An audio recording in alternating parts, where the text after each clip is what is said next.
Guingamp 13e reçoit Bordeaux 11e. Les deux équipes ne sont séparées que de 2 points. Au niveau de la confiance, la différence semble un peu plus importante. Les joueurs de l'en avant Guingamp n'ont plus perdu en Ligue 1 depuis la reprise.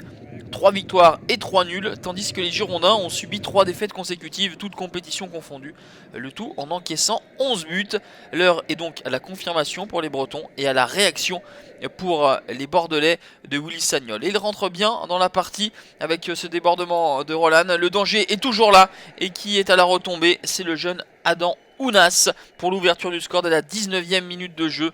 Le jeune joueur de 19 ans, la véritable révélation de cette saison. Il inscrit ici son 3e but de la saison avec une reprise pleine d'à-propos. Pas évident, il fallait la cadrer.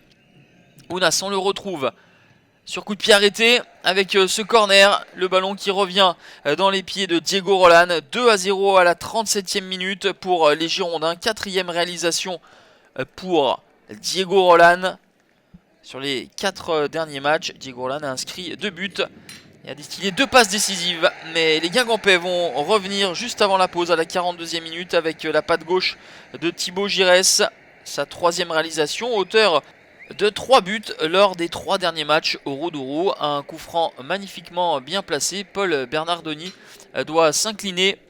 À la pause, Bordeaux mène 2-1. Les Girondins, qui n'ont remporté qu'un seul de leurs 16 derniers déplacements, vont essayer de conserver leur avantage, le tout sous les yeux de Philippe Montagnier.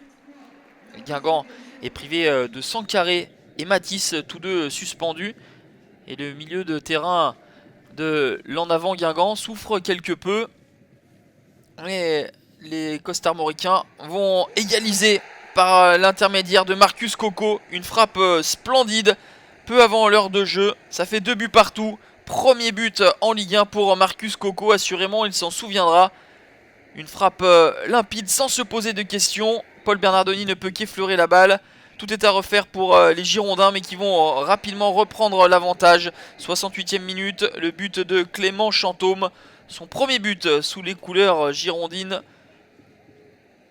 Un coup de pied arrêté encore qui est décisif pour les Bordelais. De quoi faire la moue du côté de Jocelyn Gourvenec, d'autant que ces hommes vont avoir l'occasion d'égaliser avec Jimmy Briand qui était tout proche du but de Paul Bernardoni mais ne cadre pas sa tête. Et au contraire, les Bordelais vont se montrer beaucoup plus réalistes en toute fin de rencontre avec ce service pour Cheikh Diabaté. Le géant malien marque ici son 6e but de la saison, son 6e but sur les 6 dernières titularisations. Le service de Poco est parfaitement dosé, tout comme le timing du malien. Jonas Le Seul est trop court. Bordeaux s'impose 4-2 en Bretagne et met fin à la belle série de Guingamp, qui n'est donc plus invaincu en Ligue 1 en 2016 et reste à la merci de la relégation avec seulement 4 points d'avance.